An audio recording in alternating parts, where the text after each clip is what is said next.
Hello, little readers. Are you ready to level up your reading skills? Today, we will practice sentences that start with the word she. Let's begin. She has a ring. Let's read that again. She has a ring. Now it's your turn.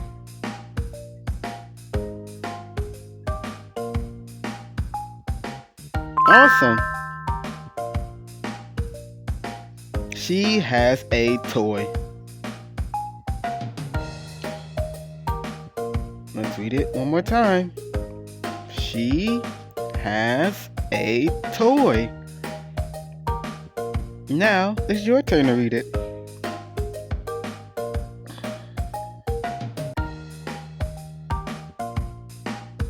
Good job. She is my friend. Let's read it together one more time. She is my friend. Now it's your turn.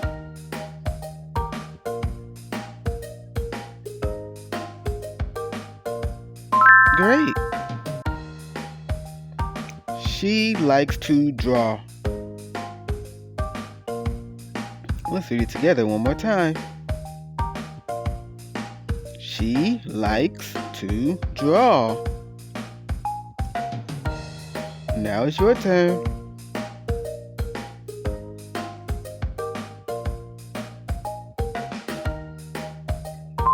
Great job, you did it. Great job. Remember to keep practicing. I'll see you later.